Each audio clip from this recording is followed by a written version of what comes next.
Hello മുത്തുമണികളെ, നമ്മുടെ നാളത്തെ മഴതോരും മുമ്പേ സീരിയലിൻ്റെ പുതിയ വിശേഷത്തിലോട്ട് ഏവർക്കും സ്വാഗതം. അപ്പോൾ നമ്മുടെ മക്കളുടെ ക്രിസ്മസ് വെക്കേഷനൊക്കെ തുടങ്ങിയിട്ടുണ്ട് കേട്ടോ. അപ്പോൾ ഇപ്രാവശ്യം ഉണ്ടോ 13 ദിവസത്തെ അവധിയൊക്കെ ഉണ്ട്. തകർത്ത് വാരുമെന്നാണ് തോന്നണേ. എൻ്റെ മോനുണ്ട്, അവനിന്ന് എക്സാമൊക്കെ തീർന്നു. മോള് കുഞ്ഞതാട്ടോ, 2.5 വയസ്സേ ആയിട്ടുള്ളൂ. മോൻ 5 പഠിക്കുകയാണ്.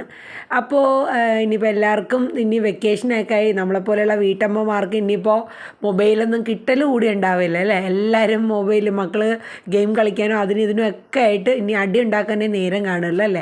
അപ്പോൾ അതിനിടയിൽ നമ്മുടെ സീരിയൽ പ്രൊമോക്ക് ഒന്ന് സമയം കിട്ടുന്നതനുസരിച്ച് ഒന്ന് കണ്ട് നിങ്ങളുടെ ആ ലൈക്കൊക്കെ ഒന്ന് കൊടുത്ത് നിങ്ങളുടെ അഭിപ്രായങ്ങളൊക്കെ ഒന്ന് കമൻറ്റ് ബോക്സിൽ രേഖപ്പെടുത്താൻ മറക്കരുത് കേട്ടോ. അപ്പോൾ അധികം നീട്ടുന്നില്ല. എല്ലാവർക്കും advanced happy Christmas and happy new year. Okay, അപ്പോൾ നമുക്ക് നാളത്തെ പ്രൊമോയിലോട്ട് പോകാം. അങ്ങനെ നമ്മുടെ വൈജയന്തി മനസ്സ് തകർന്ന് ഇന്നലെ ഞാൻ പറഞ്ഞായിരുന്നു ഇങ്ങനെ ആക്സിഡൻറ്റ് പറ്റുന്ന, പക്ഷേ അത് ഇന്നത്തെ എപ്പിസോഡ് ഇപ്പോൾ എല്ലാവരും കണ്ടുമല്ലോ, അതിൽ ഉൾപ്പെടുത്തിയിട്ടില്ല. അതിനിപ്പോൾ നാളെ മിക്കവാറും വരത്തുള്ളൂ എന്ന് തോന്നുന്നു.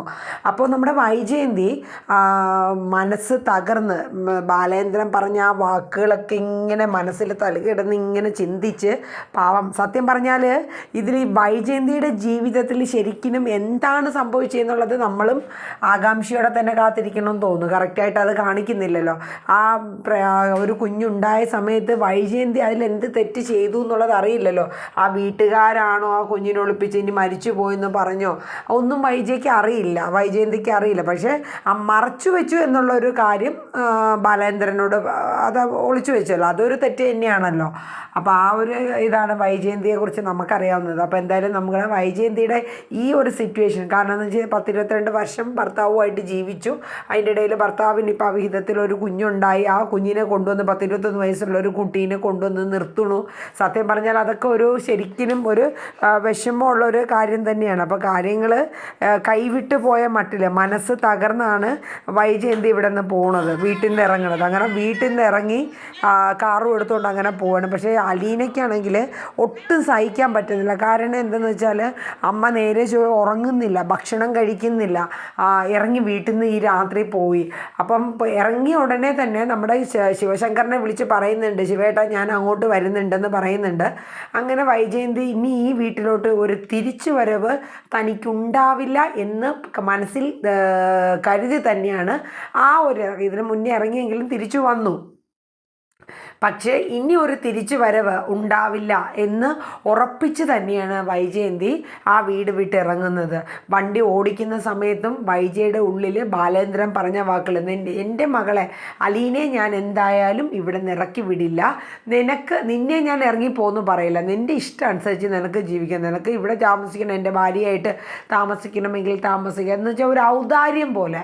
അത് ഒരിക്കലും മറ്റുള്ളവരുടെ മുമ്പിൽ തോറ്റുകൊടുക്കാൻ നമ്മുടെ വൈജയ്ക്ക് ഇഷ്ടമല്ലല്ലോ. അപ്പോൾ ബാലേന്ദ്രൻ്റെയും അലീനയുടെയും മുൻപിൽ തോൽക്കാൻ വൈജയ്ക്ക് പറ്റില്ല. ആ ഒരൊറ്റ റീസൺ കൊണ്ടാണ് സ്വന്തം മക്കളെ പോലും ഉപേക്ഷിച്ചിട്ട് വൈജ ഇവിടെ നിന്ന് ഇറങ്ങുന്നത്.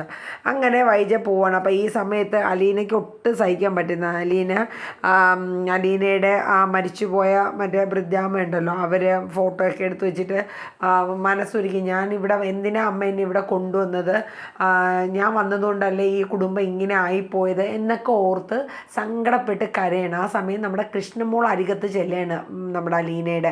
ചേച്ചി എന്തിനാ കരയണത്? അപ്പോൾ അലീന പറയുന്നുണ്ട് നമ്മുടെ അമ്മ എന്ന് പറഞ്ഞിട്ട്. അലീന പെട്ടെന്ന് അല്ല, കൃഷ്ണമോളുടെ അമ്മ ചേച്ചിയുടെയും കൂടെ അമ്മ തന്നെയാണ്. ചേച്ചി ഇനി മാറ്റി പറയാനൊന്നും ശ്രമിക്കേണ്ട, കാരണം സ്വന്തം അച്ഛനല്ലേ, അച്ഛൻ്റെ മകളല്ലേ, അപ്പോൾ പിന്നെ ഞങ്ങളുടെ അമ്മ ചേച്ചിയുടെ അമ്മ തന്നെയാണ്. എന്നിട്ട് ചേച്ചി സമാധാനമായിട്ടിരിക്കുക. എന്നാൽ അലീനയെ കുറേയൊക്കെ ആശ്വസിപ്പിച്ചു. പക്ഷെ ആശ്വസിപ്പിച്ചു എങ്കിലും അലീനയ്ക്ക് ആ മനസ്സിന് ആ ഒരു സങ്കടം അങ്ങോട്ട് മാറുന്നില്ല. എന്ന് വെച്ചാൽ ഈ രാത്രിയിൽ അമ്മ ഇറങ്ങിപ്പോയല്ലോ എന്നുള്ള ഒരു ഇതൊക്കെയായിരുന്നു.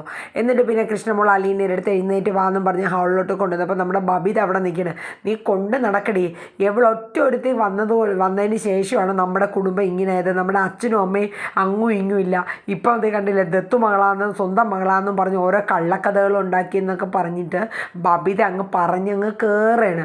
അപ്പോൾ കൃഷ്ണമോൾ പറഞ്ഞ് കുറച്ച് മര്യാദ മാനേഴ്സ് കാണിച്ചൂടെ, ഒരു മുതിർന്ന ആളെ ചേച്ചിയല്ല അലീന എന്ന് പറയണത്, നീ അവളെ എവളെന്നൊക്കെ വിളിക്കണത്, നീ വിളിക്കടി, നീ തലയിൽ കയറ്റിക്കൊണ്ട് നടക്കുക, എനിക്കതിൻ്റെ ആവശ്യമില്ല, എവളെ ഒറ്റ ഒരുത്തി ഉള്ളത് കൊണ്ട് തന്നെയാണ്, നിനക്ക് ഇറങ്ങി പൊക്കൂടേടി എന്നൊക്കെ ഇങ്ങനെ ബബിത ദേഷ്യപ്പെട്ടു. കാരണം എന്ന് വെച്ചാൽ അമ്മ വൈജ പോയതിൻ്റെ ഒരു സങ്കടമാണ് ബബിത കാണിക്കുന്നത്. സത്യാവസ്ഥ ബബിതയ്ക്കും അറിയില്ലല്ലോ. പക്ഷെ ബാലേന്ദ്രൻ്റെ മകളാണ് എന്ന് പറഞ്ഞത് ബബിതയൊന്നും വിശ്വസിച്ചിട്ടില്ല. കാര്യം അതത്ര ഒരു ജെനുവിനായിട്ട് ബബിതയ്ക്കും തോന്നിയില്ല. അങ്ങനെ അവർ ഇങ്ങനെ പറഞ്ഞൊക്കെ നിൽക്കുന്നു. അപ്പോൾ കൃഷ്ണമോൾ കുറേ തട്ടിക്കയറി പറയുന്നുണ്ട്. അത് കഴിഞ്ഞ് കൃഷ്ണമോൾ പോയി ചേച്ചി സമാധാനമായിട്ടിരിക്കുക, അവൾ പലതും പറയും, ബുദ്ധിയില്ല, എന്നെക്കാട്ടിലും മുതിർന്നതാണെങ്കിലും ബുദ്ധിയും ആ ഒരു അറിവും വിവേകവും ഒന്നും അതിനില്ല എന്ന് പറഞ്ഞ് അലീനയെ സമാധാനിപ്പിക്കുന്നു. അങ്ങനെ കൃഷ്ണമോൾ പോയി കിടക്കണം. അങ്ങനെ അലീനയെ റൂമിലോട്ട് പോയെങ്കിലും അലീനയ്ക്ക് ഉറക്കമൊന്നും വരുന്നില്ല. ഒരു ടെൻഷൻ, വല്ലാത്ത എന്തോ ഒരു ആപത്ത് വരും പോലെ എന്നുള്ള ഒരു ഇതാണ്. പിന്നീട് കാണിക്കുന്നത് നമ്മുടെ വൈജയന്തി ഇങ്ങനെ കാർ ഓടിക്കുകയാണ്, പല കാര്യങ്ങൾ ആലോചിച്ചിട്ട്.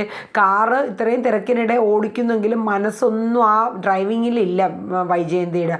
മറ്റു പല കാര്യങ്ങൾ ബാലേന്ദ്രനും മക്കളുമായിട്ടുള്ള നല്ല മുഹൂർത്തങ്ങൾ എന്നൊക്കെ പറയണ കാരണം വിരലിൽ എണ്ണാവുന്നതൊക്കെ ഉള്ളൂ വൈജയുടെ ജീവിതത്തിൽ.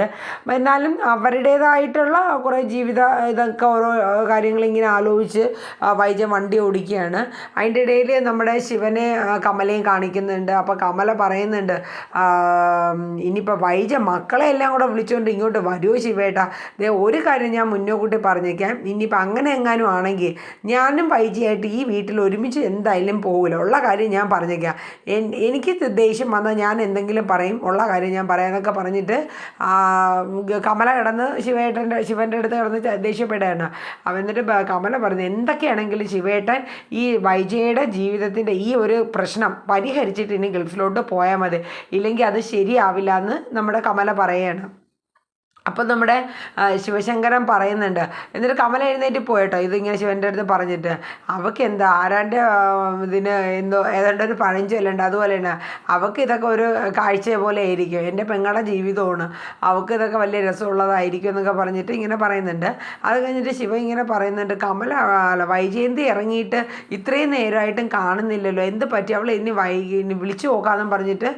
കാരണം ഇറങ്ങുന്ന സമയത്ത് ശിവേട്ടനെ വിളിച്ചതാണ്, എന്നിട്ട് ഇത്രയും നേരമായിട്ടും കണ്ടില്ല. ഇതൊക്കെ വീട്ടിലെത്താൻ അതിന് മാത്രമുള്ള ദൂരവും സമയമൊന്നും വേണ്ടല്ലോ. അപ്പോൾ എന്തുകൊണ്ടാണ് എത്താത്തെന്നുള്ള രീതിയിലാണ് ശിവ ഇങ്ങനെ വിളിക്കുന്നത്. അപ്പം ഫോൺ കിട്ടുന്നില്ല, ലൈൻ കിട്ടുന്നില്ല. ആ സമയത്താണ് നമ്മുടെ വൈജയന്തി ഇങ്ങനെ റോഡിലൂടെ അടിച്ചു പറത്തി വണ്ടി അങ്ങ് ഓടിക്കുക കേട്ടോ. ഞാൻ ഇന്നലെ പറഞ്ഞല്ലോ, ഏകദേശം ഒരുപാട് ഞാൻ വിവരിക്കുന്നില്ല, കാരണം ഇന്നലത്തെ മിനിങ്ങാന്നത്തേക്ക് എപ്പിസോഡിൽ ഞാൻ ഇതിനെക്കുറിച്ച് പറഞ്ഞായിരുന്നു. കാരണം കാർ ഇങ്ങനെ ചെന്ന് നേരെ ഒരു വണ്ടി ഫ്രണ്ടിൽ നിന്ന് വരുന്നതും അതിൻ്റെ ലൈറ്റ് അടിച്ചിട്ട് വണ്ടി വെട്ടിക്കുന്നുണ്ട്, വേറൊരു വണ്ടി ചെന്ന് അടിച്ച് ഈ വൈജ ഓടിച്ചിരുന്ന കാറും ഇങ്ങനെ മറിഞ്ഞ് പോവാണ്. ഒരു നിലവിളി മാത്രമേ ഉള്ളൂ. രക്തത്തിൽ കുളിച്ച് കിടക്കുന്ന വൈജയന്തിയാണ് പിന്നെ കാണിക്കുന്നത്. പിന്നെ ആൾക്കാരൊക്കെ, കാരണം അത്ര രാത്രിയാണെങ്കിലും അത്യാവശ്യം വണ്ടികളൊക്കെ ഓടുന്നുണ്ട്. അപ്പോൾ ആ ആൾക്കാരൊക്കെ വണ്ടി നിർത്തി വൈജയനെ പുറത്തെടുക്കാൻ വളരെ പാടുപെട്ട് ആ കാറൊക്കെ ഒന്ന് പൊളിച്ചെടുത്തിട്ടൊക്കെയാണ് പുറത്തെടുക്കുന്നത്. ബോധമൊന്നുമില്ല വൈജയ്ക്ക്. അങ്ങനെ അവർ പെട്ടെന്ന് തന്നെ ഹോസ്പിറ്റലിൽ കൊണ്ടെത്തിക്കുകയാണ്. പക്ഷേ ആ സമയത്ത് കൈതക്കൽ വീട്ടിൽ ശിവശങ്കറിന് കോള് വരികയാണ്, ഇങ്ങനെ വൈജയന്തി ആക്സിഡൻ്റ് ആണ് ആയി, വളരെ സീരിയസ് ആണ്, ഐസിയുലാണെന്ന് പറഞ്ഞ് കോളൂന്. ശിവൻ അങ്ങ് ഞെട്ടാണ്, എന്താ ഈ കേൾക്കണം. അപ്പോൾ കിട്ടാണ്ടായപ്പോൾ തന്നെ ശിവൻ ഒരു രാത്രിയും കൂടെ അല്ലേ, അപ്പോൾ എന്ത് പറ്റിയെന്നൊന്നും അറിയില്ലല്ലോ. ശിവ അപ്പം തന്നെ കമലയുടെ അടുത്ത് പറഞ്ഞിട്ട് രാജീവിനെ വിളിച്ചുകൊണ്ടിട്ട് അവർ രണ്ടുപേരും കൂടെ അപ്പം തന്നെ ഹോസ്പിറ്റലിലോട്ട് പോവാണ്. ആ സമയം നമ്മുടെ കമല മനുശങ്കറിനെ വിളിക്കണം, മനുശങ്കർ പിന്നെ നേരെ കൃഷ്ണമോളെ വിളിച്ചറിയിക്കണം. അങ്ങനെ ഒരു ഇത് എല്ലാവരും അറിഞ്ഞു. നമ്മുടെ ബാലേന്ദ്രനും അറിയണം. ബാലേന്ദ്രൻ ഒരു ഞെട്ടലോടെ പെട്ടെന്ന്, കാര്യം തെറ്റ് ചെയ്തു, അതിനുള്ള ശിക്ഷ പോലെ അവൾക്ക് കൊടുത്തുകൊണ്ടിരുന്നുവെങ്കിലും ഇത്ര സീരിയസ് ആയിട്ട് ഐസിയുലെന്ന് കേട്ടപ്പോൾ ബാലചന്ദ്രനും ഒരു നിമിഷം ഒന്ന് പകച്ചുപോയി. അങ്ങനെ നമ്മുടെ രാജീവും ശിവനും കൂടെ വേഗം തന്നെ ഹോസ്പിറ്റലിലെത്തി. റിസപ്ഷനിൽ ചോദിച്ചപ്പോഴത്തേക്ക് ഇങ്ങനെ ആക്സിഡൻ്റ് ആയിട്ട് ഇപ്പോൾ വന്നത് വളരെ എമർജൻസി ആയിട്ട് ഐസിയുലാണ്, അവർക്ക് ചെന്നിട്ട് കാണാനൊന്നും പറ്റില്ല, വളരെ ക്രിട്ടിക്കൽ സ്റ്റേജ് ആണെന്നാണ് ഡോക്ടർ പറഞ്ഞിരിക്കുന്നതെന്ന് പറഞ്ഞു. അവരാകെ വെപ്രാളപ്പെട്ട്, കാരണം ഒരേ ഒരു പെങ്ങളല്ലേ ഉള്ളൂ, അവളുടെ ജീവിതമായി അതെങ്ങനെയായി, ഇപ്പോൾ എല്ലാം ഒരു ഇതല്ലേ, അങ്ങനെ ആകെ സങ്കടം. അങ്ങനെ വൈജയുടെ അമ്മ ഇതറിയണം. അമ്മ അറിഞ്ഞിട്ട് അമ്മ ഒരേ കരച്ചിലാണ്. എൻ്റെ മോള് പാവം, അവളെല്ലാം തകർന്ന്, അവൾ എല്ലാം നഷ്ടപ്പെട്ട്, മക്കളും ഭർത്താവും ഒക്കെ നഷ്ടപ്പെട്ട് എൻ്റെ മകള് ഈ ഒരു അവസ്ഥ വന്നു. അങ്ങനെ അമ്മ ഒരുപാട് ദൈവങ്ങളെയൊക്കെ വിളിച്ച് പ്രാർത്ഥിച്ച് സങ്കടപ്പെട്ട് അമ്മ കരയാണ്, എൻ്റെ മോൾക്കൊന്നും വരല്ലേന്ന്. ഇതറിഞ്ഞ് അലീന അതിനേക്കാളേറെ സങ്കടത്തിൽ കരയാണ്. കാര്യം എന്താണെന്ന് വെച്ചാൽ, ഞാൻ കാരണം എൻ്റെ അമ്മയ്ക്ക് ഒരു ആപത്തും വരല്ലേ, എന്തെങ്കിലും സംഭവിച്ചാൽ പിന്നെ ഞാൻ ജീവിച്ചിരുന്നിട്ട് കാര്യമില്ല എന്നുള്ള രീതിയിലൊക്കെ നമ്മുടെ അലീനയും ഇങ്ങനെ പ്രാർത്ഥിക്കുകയാണ് കേട്ടോ. എല്ലാവരും ഒരു നിമിഷം പാവം നമ്മുടെ വൈജയ്ക്ക് ഇത്രയും കാണുമെന്ന് വെച്ചാൽ ആ ജീവൻ ഭയങ്കര സീരിയസ് ആയിട്ടുള്ള രീതിയിലാണ് കാണിക്കുന്നത്. ആ ഒരു ഇതോടുകൂടിയാണ് നാളത്തെ എപ്പിസോഡ് പ്രൊമോ വരുന്നത്. അപ്പോൾ എല്ലാവരും നമ്മുടെ വീഡിയോസൊക്കെ ഒന്ന് കാണുക. ഇനിയിപ്പോൾ ഉണ്ടല്ലോ, ഇനി വരുന്നത് എങ്ങനെയാണെന്ന് വെച്ചാൽ വൈജയ്ക്ക് ഒരു കോമ സ്റ്റേജ് പോലെയൊക്കെ എന്തോ വരുന്നതും പിന്നെ അലീന തന്നെയാണ് നോക്കുന്നത്. കുറേ നാൾ നോക്കി അത് ശരിയായൊക്കെ വരുന്ന അങ്ങനത്തെയൊക്കെ സീനൊക്കെ കേട്ടോ ഇനി വരുന്ന വരും ദിവസങ്ങളിലൊക്കെ വരുന്നത്. അപ്പോൾ നാളത്തെ ഏകദേശം ഒരു ഇൻട്രോ ഇത്ര മാത്രമേ ഉള്ളൂ. അപ്പോൾ എല്ലാവരും നമ്മുടെ വീഡിയോസൊക്കെ ഒന്ന് കണ്ട് ലൈക്കൊക്കെ അടിച്ച് ഒരു കമൻറ്റൊക്കെ തന്ന് എല്ലാവരും ഒന്ന് സപ്പോർട്ട് ചെയ്യണം കേട്ടോ. അപ്പോൾ ഇത്രയേ ഉള്ളൂ. എല്ലാവർക്കും ശുഭരാത്രി പറഞ്ഞുകൊണ്ട് നമ്മുടെ ഇന്നത്തെ പ്രൊമോ വൈൻഡപ്പ് ആവണം കേട്ടോ. Okay, bye, tata, good night.